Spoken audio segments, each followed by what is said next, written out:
La mesa va a tratar sobre el papel de la familia, tanto su funcionamiento, su estructura, su dinámica, sus estilos educativos, en el bienestar psicosocial en la infancia y la adolescencia. Para mí la riqueza de la mesa, por lo que les decía que ha sido una oportunidad, es que hemos conseguido conjugar profesionales que trabajan en diferentes patologías, con lo cual vamos a ver el papel de la familia en diferentes trastornos y diferentes problemas en infancia y adolescencia, incluso uno de los trabajos, la repercusión de esos factores familiares en la vida adulta, con personas ya con una patología en la adolescencia y la época adulta, y además también la riqueza no solo de las patologías que se van a abordar, sino de los diferentes factores psicosociales y factores de riesgo que van a abordar, hasta el punto incluso de presentar un trabajo validando un cuestionario que pretende recoger ese amplio abanico, ¿vale? Entonces, sin más, paso a presentar los 4 trabajos en el mismo orden de exposición que lo tienen en el programa y para darle ya tiempo a ellos porque tenemos que acelerar, ¿vale? El primer trabajo lo va a presentar el profesor Antonio Raya, de la Universidad de Córdoba, miembro del equipo de investigación liderado por Javier Russo, y el título del trabajo es El estilo de la crianza parental y su relación con la agresividad, la hiperactividad y los problemas de conducta. El segundo trabajo lo presentará la profesora Reyes Moliner, de la Universidad Católica, y del grupo de quien también aparece como autora, la profesora Azucena García Palacio, ambas expertas en terapia de Linehan, pioneras en la aplicación de esa terapia en los trastornos de personalidad, y ella nos trae el trabajo del el papel de los estresores familiares y educativos tempranos en el nivel de funcionamiento y la gravedad clínica en una muestra de pacientes de trastorno del comportamiento alimentario. En tercer lugar, habrá un trabajo presentado por María Rosa García Barranco, que es del grupo de investigación que yo dirijo en la Universidad de Almería, y va a ser la validación del cuestionario que les indicaba sobre evaluación de los estilos parentales y además, pues, que como verán, es un proyecto subvencionado por la EPCP, por la Asociación de Psicología Clínica y Psicopatología a nivel nacional. Y el último trabajo lo presentará la psicóloga clínica Sonia Hernández, que viene del Hospital Universitario Virgen de la Risaca, pero que pertenece al grupo de Concha López Soler, que también es conocida con todos sus trabajos de maltrato y de la infancia. El título de su trabajo será Características de las madres maltratadas y adaptación psicosocial de sus hijos y sus hijas, ¿vale? Sin más, le paso la palabra al profesor Antonio Raya.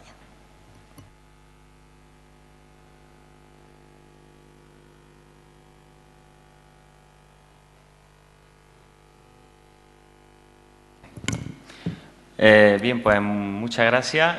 Para mí también es un placer estar aquí con vosotros y poder compartir con vosotros pues una pequeña parte del trabajo que desarrollamos en el Departamento de Psicología de la Universidad de Córdoba, más concretamente el grupo de Javier Russo. Vengo a hablaros de uno de nuestros trabajos referente a, en el que hemos tratado de relacionar algunos aspectos relativos al estilo de crianza parental y determinadas variables referentes a problemas de conducta de tipo externalizante, como puede ser la agresividad, hiperactividad, impulsividad y, en definitiva, problemas de comportamiento. Podríamos comenzar con una definición de lo que entendemos por estilo parental, para lo cual usamos la establecida por Darling y Steinberg en el año 93, donde hablan de constelación de actitudes dentro de la cual se le comunican al niño una serie de comportamientos de los padres, una serie de actitudes, de formas de funcionar, siempre teniendo en cuenta el estilo como un contexto, ¿no? Como un contexto mucho más amplio en el cual se desarrollan este tipo de comportamientos. La autora más conocida en este ámbito es Diana Baumrind, ¿no?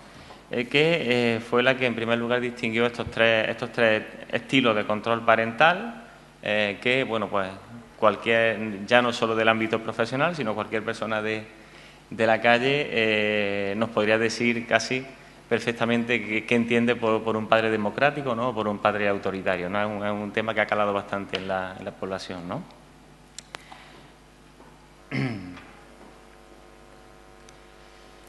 Volvemos sobre el trabajo de Dalin y Steinberg porque uno de los aspectos interesantes de este trabajo es que distingue un poco entre lo que sería estilo parental y lo que serían las prácticas de crianza, ¿no?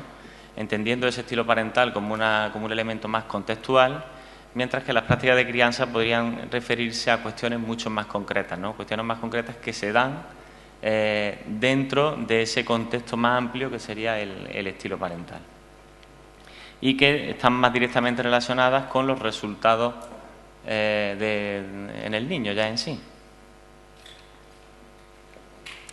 En este sentido, bueno, pues numerosos estudios han tratado de relacionar pues, determinados constructos referentes tanto al comportamiento, actitudes, relación entre padres e hijos y determinadas áreas en el desarrollo del niño, determinados problemas en el desarrollo del niño. Así, bueno, algunas de ellas pueden ser el afecto, la comunicación, implicación, supervisión, sobreprotección y muchas de las que vemos aquí, ¿no? Y otras muchas que ni siquiera están aquí reflejadas.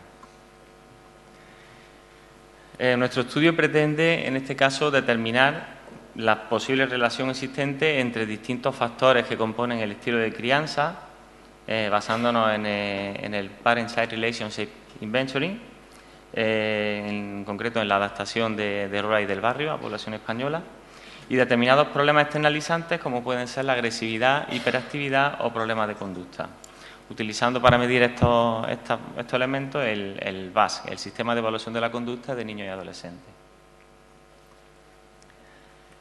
Nuestra muestra inicial la componían 432 niños que pertenecían a centros tanto de las provincias de Córdoba como de la provincia de Jaén. Digamos, abarcamos un amplio rango de edades, desde el primer curso de infantil, o sea, desde 3 años, hasta niños de segundo de ESO, niños de 14 años, ¿no? De estos 432 niños tuvimos información de 332 padres y 373 madres. Como decimos, los instrumentos que hemos utilizado han sido, por un lado, el cuestionario de Roa y del barrio sobre estilos parentales, que mide una serie de aspectos referentes a la relación entre padres e hijos, como son el apoyo, la satisfacción con la crianza, el compromiso, comunicación. Ahí tenemos algunos ejemplos de ítem que contempla el instrumento y que nos pueden ayudar a hacernos una idea de qué aspectos mide. También las variables llamadas disciplina, autonomía y distribución de rol, que hace referencia a cómo se distribuyen los roles en el ámbito familiar. Por otra parte, el sistema de evaluación de la conducta de niños y adolescentes mide un amplio rango de elementos, tanto a nivel adaptativo como desadaptativo, pero en este caso, en nuestro estudio, nosotros hemos utilizado las que hacían referencia a problemas de conducta de tipo externalizante, como eran la hiperactividad, la agresividad y los problemas de conducta. Bueno, aquí vemos un poco cómo se distribuía la muestra respecto a estas variables del VASC. En este caso, para la agresividad, vemos que aproximadamente 2/3 partes de la muestra estarían en un rango normal, ¿no?, o intermedio, y solamente llegarían a una puntuación que podría considerarse clínica, el 2,9% de la muestra. El VASC lo que hace es que clasifica a los sujetos en función a las puntuaciones típicas en sujetos muy adaptados, que tendrían puntuaciones típicas por debajo de 30, adaptados cuando la puntuación está entre 30 y 40, normal entre 40 y 60, en riesgo si la puntuación es superior a 60 y ya clínicamente significativo cuando la puntuación es superior a 70. Esta sería la distribución de la muestra para la variable hiperactividad y también la distribución de la muestra para la variable problemas de conducta. Como vemos, prácticamente las 3 variables, en torno a 2/3 partes de la muestra estarían en lo que sería la población con puntuación más o menos normal, ¿no? De esta muestra de 432 sujetos, realmente, como nuestro objetivo era identificar posibles diferencias entre niños que tenían una puntuación extrema y tanto extrema por su gravedad como por su adaptabilidad, seleccionamos 33 sujetos con puntuaciones que tenían puntuaciones de riesgo y otros 33 sujetos con las mismas características respecto a sexo y edad, pero con puntuaciones bajas. y mediante un diseño retrospectivo en este caso, digamos, construimos una variable a la que llamamos la variable dicotómica de niños con puntuación de riesgo en agresividad o niños con puntuación baja en agresividad. El objetivo de esto era elaborar un modelo predictor apoyándonos en el análisis de regresión logística para identificar predictores en esa relación entre padre e hijo, predictores de tanto de la conducta agresiva como de la conducta de la hiperactividad o de los problemas de comportamiento. En el caso de, bueno, aquí explicamos un poco lo que es la regresión logística, ¿no? La fórmula de la regresión logística, donde básicamente al final se obtiene lo que es la probabilidad de pertenecer al grupo de riesgo o la probabilidad de pertenecer al grupo de baja puntuación en agresividad, en hiperactividad, etcétera. Cuando sustituimos los valores de un sujeto en las distintas variables que forman el modelo, se obtiene esta puntuación de esta probabilidad que sitúa al sujeto en uno o en otro de los grupos, de manera que el análisis estadístico lleva a cabo una clasificación y, digamos, lo que nosotros comprobamos en qué medida coincide esa clasificación que hace el estadístico, basándose en las variables del estilo de crianza, con la clasificación que nosotros previamente habíamos hecho en función de si los niños eran niños con puntuación de riesgo o niños con puntuación baja. Esto es lo que hemos tenido para la variable agresividad. Como vemos, las variables que componen el modelo son 4, como son la satisfacción con la crianza del padre, la distribución de rol del padre, la disciplina de la madre y la autonomía de la madre. Vemos que todas tienen coeficientes beta negativos, excepto la autonomía de la madre. O sea que altas puntuaciones en estas variables predicen la pertenencia al grupo de baja agresividad, excepto para la variable autonomía de la madre. Abajo tenemos la tabla de clasificación. Como vemos, el grado de coincidencia entre la clasificación previa que nosotros habíamos hecho y la que hace el estadístico es del 87,9%. Bueno, si cogemos dos sujetos al azar y sustituimos el valor de estas 4 variables en la fórmula del análisis de regresión logística, por ejemplo, para el sujeto 8 hemos tenido una probabilidad de pertenecer al grupo de riesgo de 0,022 para posibles puntuaciones entre 0 y 1. Al ser inferior a 0,5, el programa nos lo clasificaría como persona con baja puntuación en agresividad, por lo tanto coincidiendo con la clasificación previa que habíamos hecho nosotros. Sin embargo, el sujeto 45 tiene una probabilidad de pertenecer al grupo de riesgo de 0,996. Al estar entre 0,5 y 1, el programa lo clasifica correctamente como sujeto con puntuación de riesgo en agresividad. La lectura un poco de este análisis pues sería que un niño cuyo padre presenta un bajo nivel de satisfacción y además también un bajo nivel de distribución de rol, y su madre presenta un bajo nivel de disciplina y una alta puntuación en autonomía, tiene un mayor riesgo de presentar una puntuación de riesgo en la variable agresividad. Bueno, pues modelos similares se han obtenido en este caso para la variable hiperactividad, donde se seleccionaron 32 sujetos con puntuación de riesgo y puntuación baja. Este sería el modelo para la variable agresividad, compuesto por, esto quizás sea más intuitivo, la comunicación del padre, la autonomía del padre, disciplina de la madre y distribución de rol del padre. Y para los problemas de conducta, el modelo obtenido es el que se compone por la variable apoyo del padre, autonomía.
o establecer la relación entre trastornos de la conducta alimentaria y trastornos de la personalidad.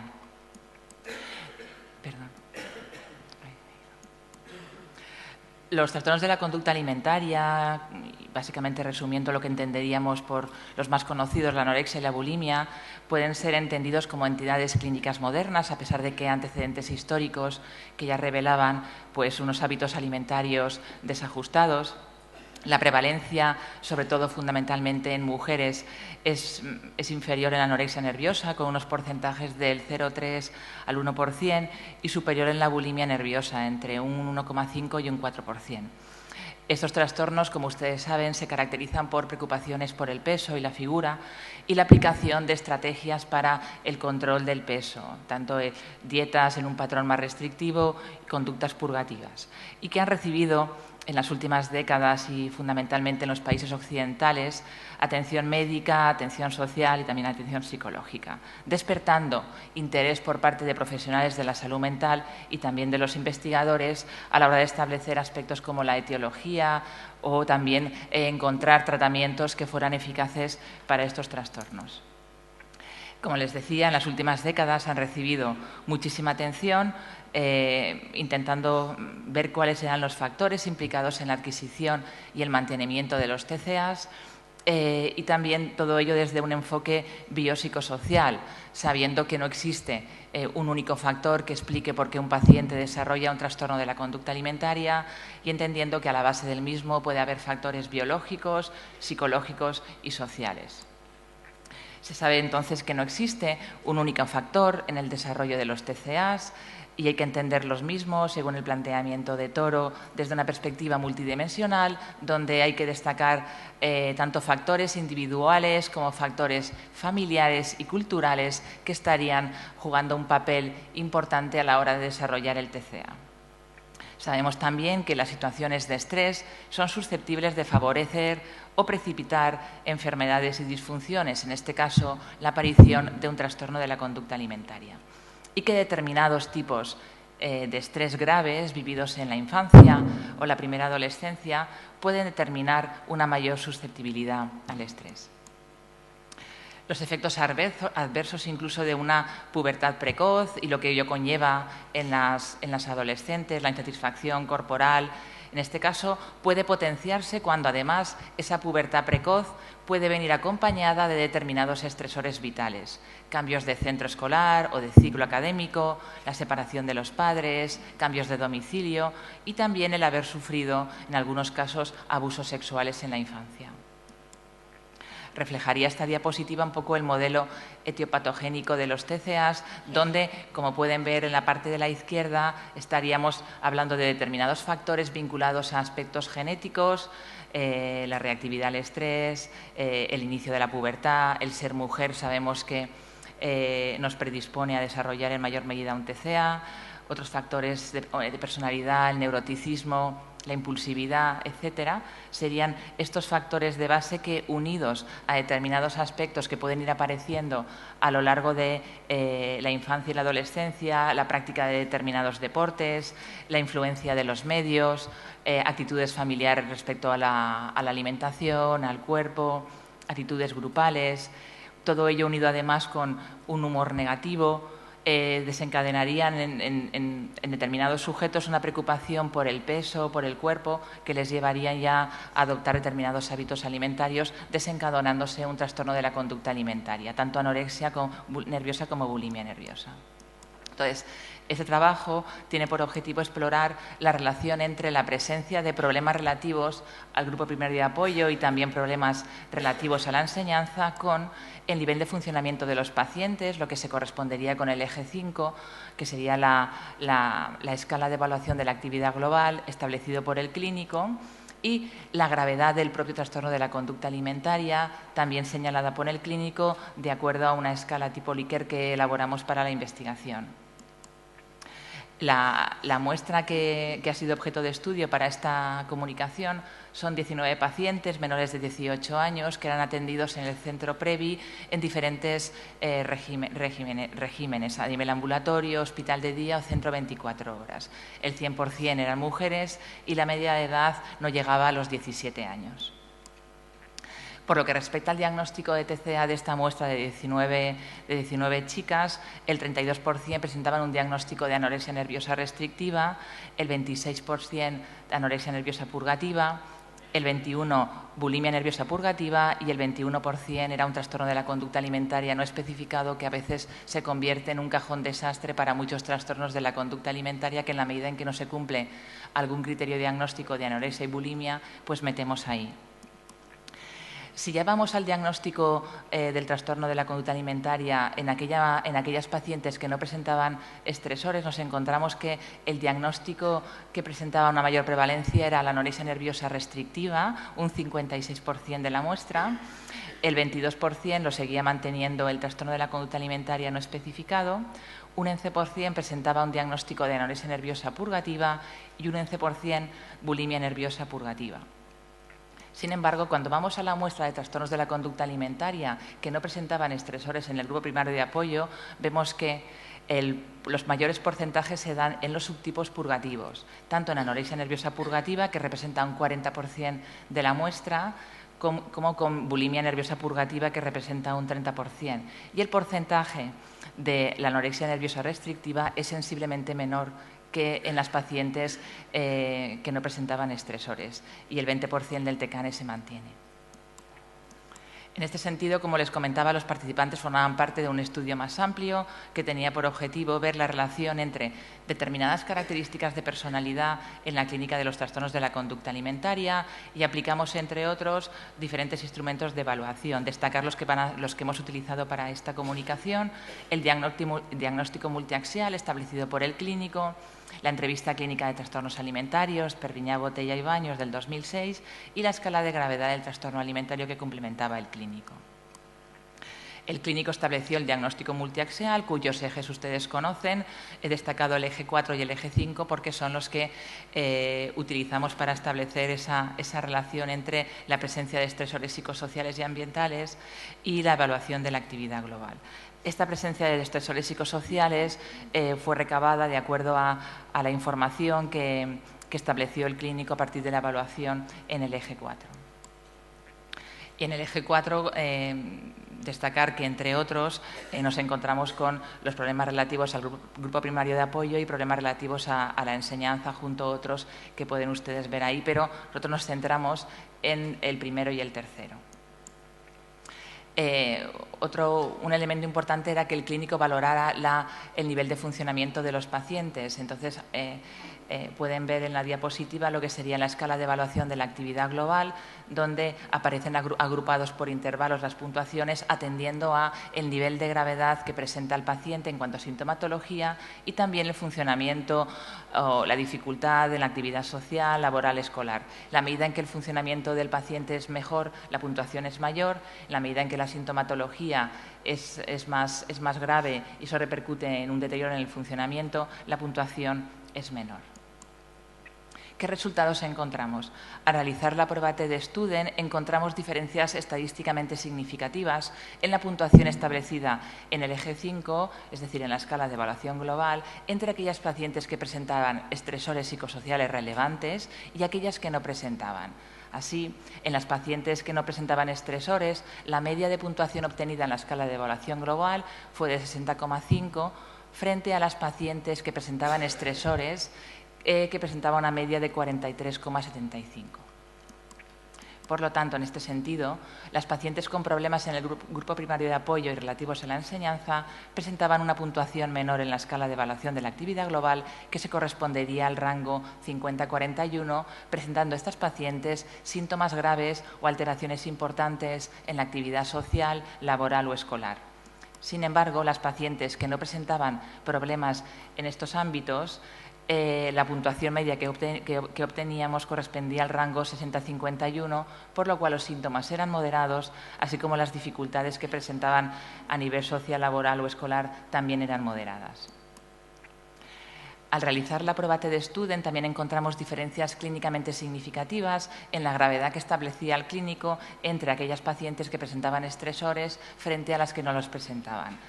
Vemos cómo las pacientes que no presentaban estresores, el nivel de gravedad establecido por el clínico era de 3,9 frente a las pacientes con estresores que presentaban un nivel de gravedad de 5,25.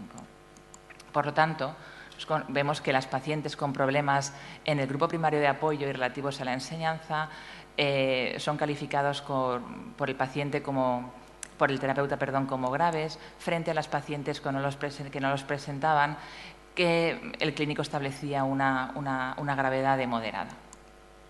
Otros resultados, además, que también nos llamaron la atención, teniendo en cuenta además que es una muestra pequeñita, es que las pacientes con estresores presentaban una mayor comorbilidad en el eje 1, tanto en trastornos del estado de ánimo como en trastornos de ansiedad, frente a las pacientes que no tenían estresores.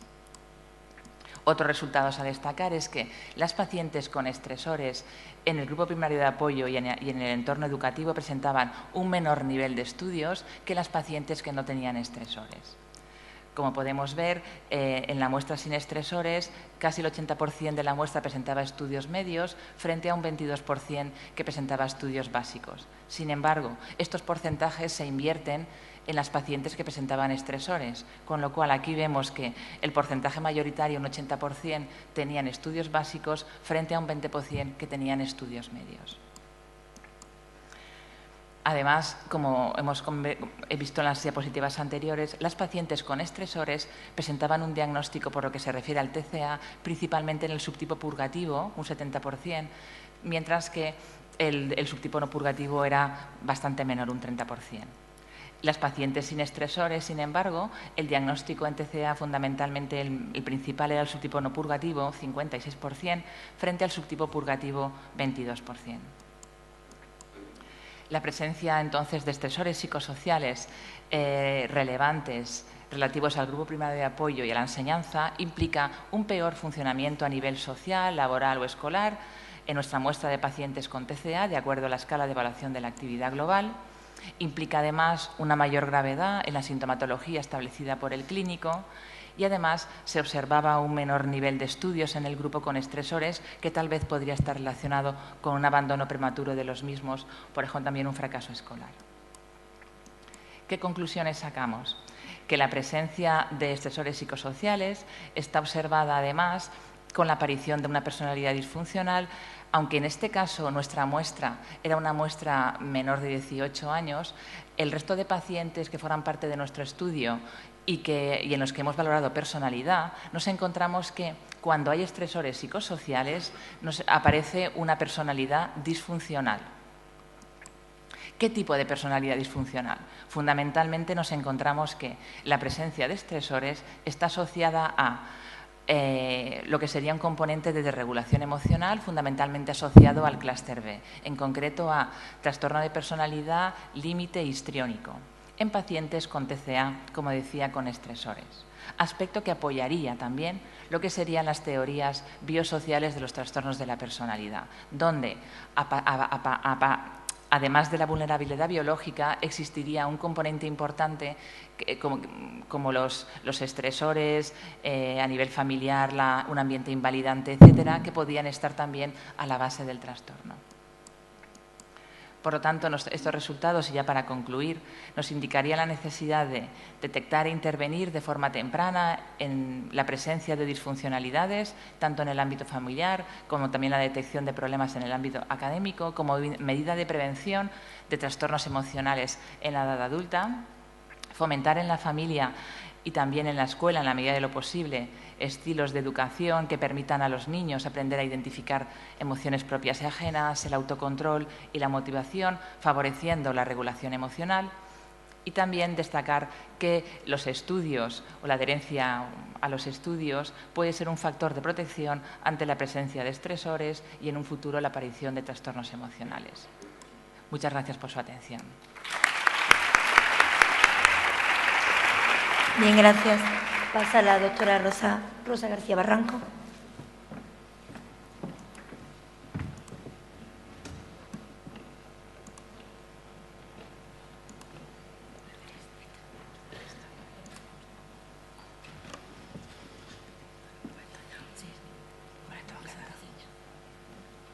Buenos días Agradecer al Grupo Aitana también, que el haber podido compartir con ustedes los resultados iniciales de una investigación que venimos realizando para el desarrollo y la validación de un cuestionario de estilos educativos parentales.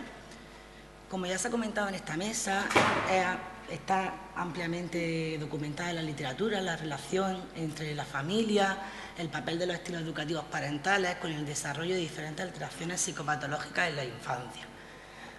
Por reseñarles algunas, se destaca que haya un nivel de conflicto y de agresividad en la familia, con prácticas negligentes y de maltrato, que haya conflictos entre el matrimonio, un afecto negativo, un excesivo uso del control, del castigo, un excesivo énfasis en el logro, órdenes numerosas, críticas humillantes y que los padres presten atención a las conductas inadecuadas del niño. ¿Con qué alteraciones se han relacionado las prácticas educativas parentales?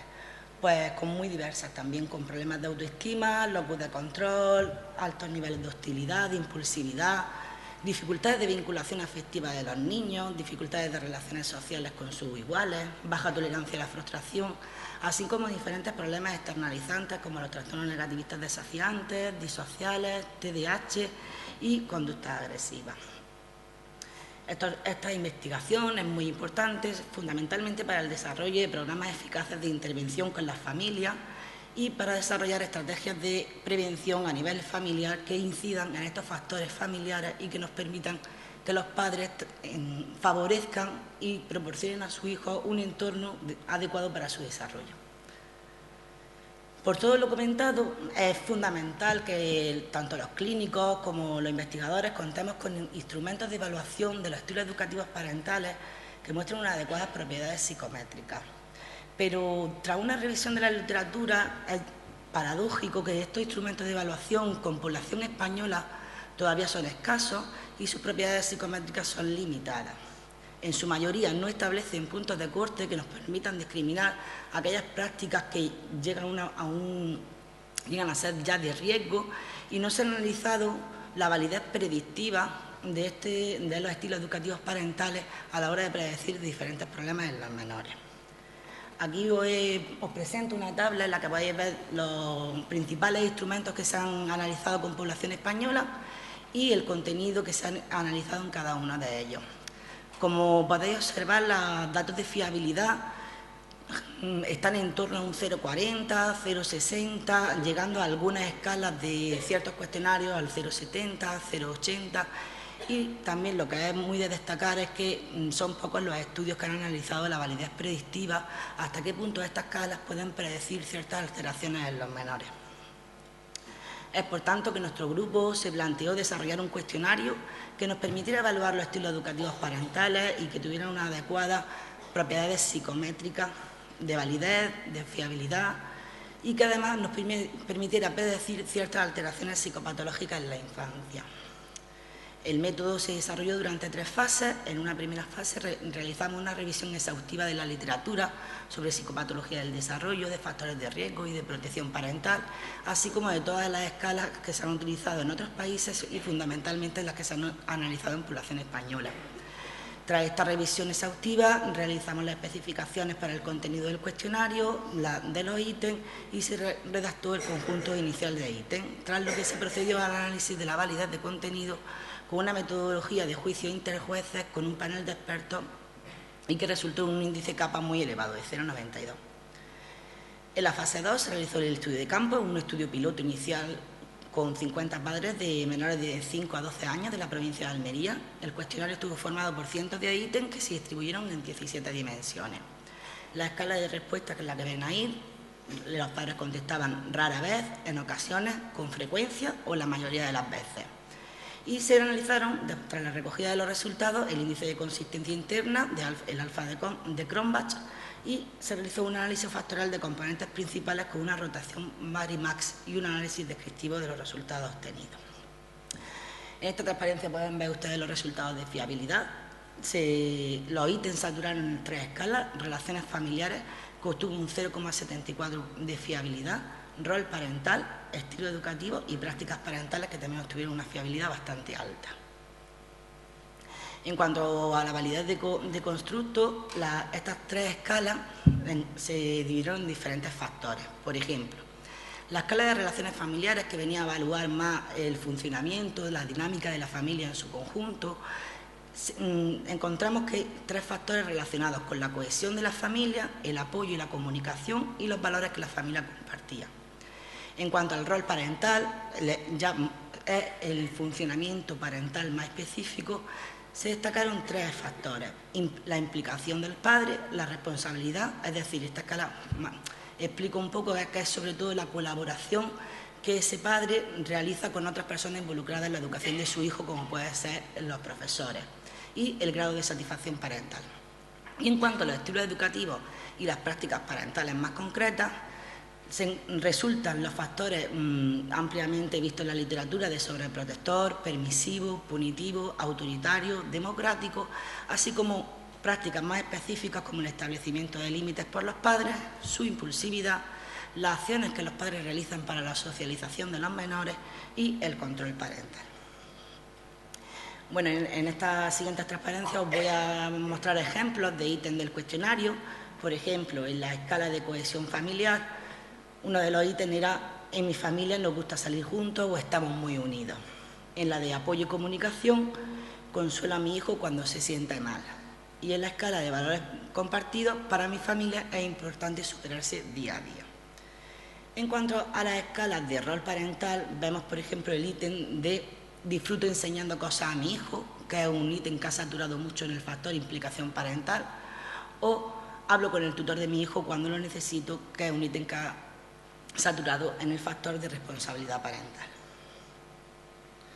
En cuanto a los estilos educativos, por ejemplo, vemos el ítem de doy a mi hijo lo que desea con tal de verlo feliz, que ha saturado en la escala de sobreprotección, o el castigo es la clave principal para educar bien a los hijos, de la escala punitivo, y por contra en la escala democrático vemos ítems, por ejemplo, como mantengo la calma cuando mi hijo me provoca ignorándolo. Estos son los factores de prácticas parentales más concretas. Por ejemplo, en el establecimiento de límites, saturan ítems como hago que mis hijos cumplan las normas aunque no las entiendan. Y en la escala de impulsividad, por ejemplo, doy a mi hijo un cachete cuando se pone insoportable.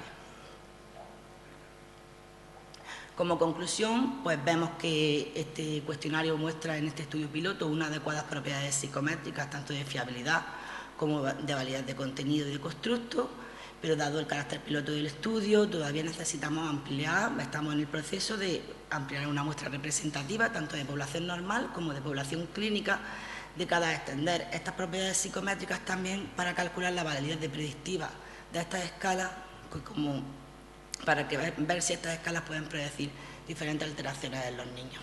Muchas gracias.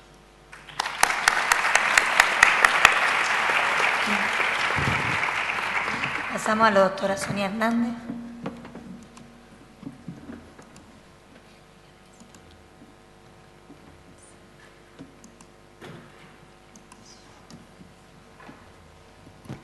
Bueno, buenos días. Me gustó mucho ayer una de las comunicaciones todas, pero hubo una que una compañera presentaba un estudio de caso único y hablaba de los hijos de la violencia de género, creo recordar, y comentaba la escasez de estudios acerca de los hijos de las mujeres que son víctimas de violencia de género.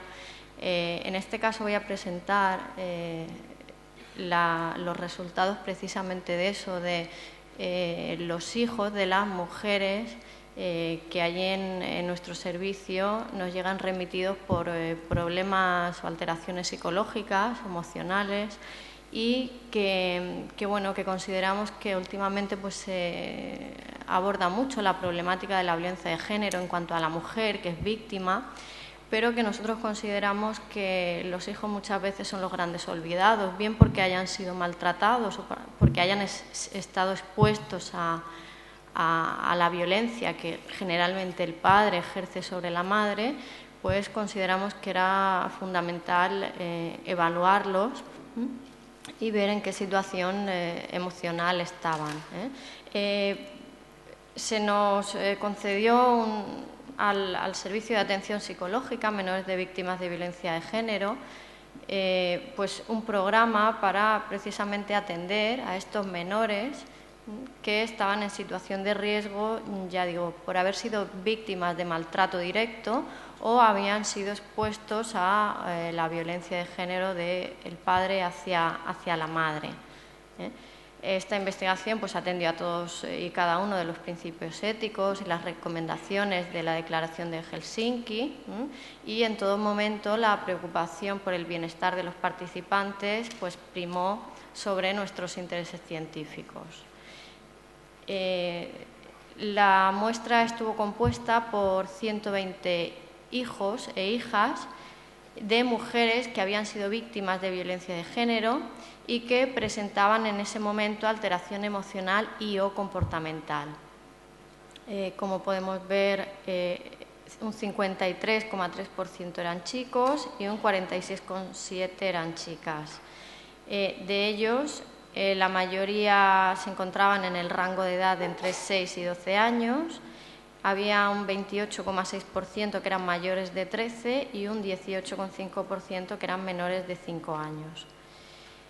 La selección de los participantes, dentro de los criterios de inclusión, pues, consideramos el que fuera hijo de una mujer víctima de violencia de género y que hubiera estado expuesto a esa violencia y que la madre estuviera siendo atendida en un CABI, en un centro de atención a mujeres víctimas de violencia de género. También deberían presentar alguna alteración emocional o comportamental y tener una edad de entre año y medio y 18 años. Consideramos como criterios de exclusión que padeciera una deficiencia mental, un TGD o una psicosis infantil. El protocolo de evaluación es este que aparece aquí. Para evaluar la sintomatología general se utilizaron las escalas de Achenbach, el CBCL, en la versión de año y medio a 5 o de 6 a 18 en función de la edad del menor, y si el niño o niña tenía una edad comprendida entre 11 y 18 años también contestaba el autoinforme, el ISR. Para valorar la ansiedad se utiliza el cuestionario de ansiedad estado-rasgo en niños, el STAIC. Para evaluar depresión, el inventario de depresión infantil, el CDI. Evaluamos también ira y hostilidad en estos menores mediante el inventario de expresión de ira estado-rasgo en niños y adolescentes. Para la adaptación utilizamos el test autoevaluativo multifactorial, el TAMAI. Para reacciones postraumáticas, la escala abreviada de cribado del TEP, derivada de las SCARE, y un listado de indicadores de trauma complejo que elaboramos en nuestro equipo de investigación. Para evaluar la historia de violencia doméstica, utilizamos la escala de abuso físico y psicológico y un inventario de condiciones de maltrato a la infancia, también generado por nuestro grupo. Los resultados son los que aparecen a continuación. Las variables psicosociales de las madres fueron evaluadas mediante una entrevista que generamos nosotros. El terapeuta era el que recogía los datos de las madres.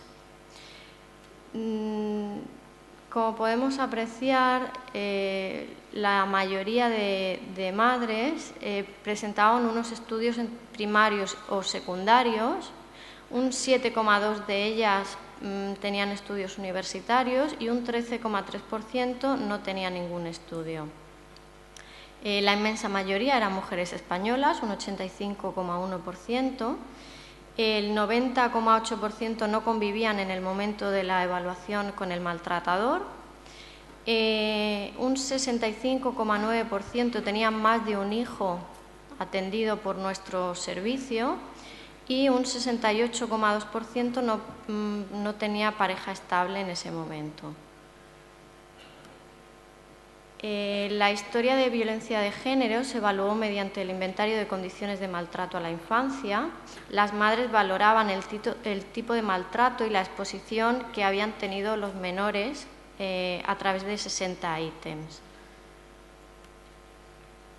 El tipo de maltrato directo que había recibido la madre es el que aparece a continuación. En cuanto a maltrato emocional, el 44,1% de ellas habían padecido maltrato emocional grave, 39,7% maltrato emocional muy grave, y en cuanto al maltrato físico, el 41,2% había padecido un maltrato físico moderado, un 19,1% maltrato físico grave y, bueno, un 1,5% no había recibido maltrato físico, ¿no? 33,8% maltrato leve. En función del testimonio del hijo, del maltrato que ha recibido su madre, las respuestas son estas. Según el menor, la madre había recibido un maltrato emocional leve en un 46,7% de los casos, grave un 31,5%, muy grave un 14,1%, y un 7,6% de menores decía que su madre no había recibido maltrato emocional o consideraba que no lo había padecido. En cuanto al maltrato físico que los hijos perciben que sus madres han recibido, un 31,9% considera que no ha recibido su madre un maltrato físico, un 32,5% consideran leve, 20,9% moderado y 9,9% grave. Había un 2,2% de menores que consideraban que su madre había recibido un maltrato físico muy grave. En cuanto a la historia de violencia, el maltrato directo al hijo por parte del padre, esto lo contestaba la madre. Las madres consideran que la negligencia emocional sufrida por el hijo está en una categoría de moderado, en un 26%, grave, un 8,3%, un 29,2% consideraban que su hijo no había sufrido negligencia emocional y un 36,5% consideraban que era leve. También se les preguntaba por la negligencia física que consideraban que había sufrido su hijo. La mayoría de ellas consideraban que no, el 62,9%, pero había un 2,1% que consideraban que su hijo había sufrido una negligencia física grave, un 11,3% que era moderada y un 23,7% que era leve. Hay otras variables que se evaluaban: aislamiento, degradación, manipulación y debilidad inducida por parte del padre hacia el menor.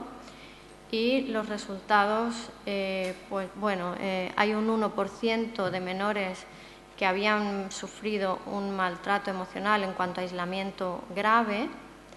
Degradación, pues también había un 2,1%, ¿no?, que habían sufrido este maltrato a un nivel grave, un 16,7% que había sido moderado, ¿no?, y eran mayores los niveles, por ejemplo, en manipulación. Un 8,3% habían sufrido una manipulación grave por parte del padre y un 14,6% moderado. El maltrato emocional en cuanto a debilidad inducida era prácticamente nulo, leve y nulo.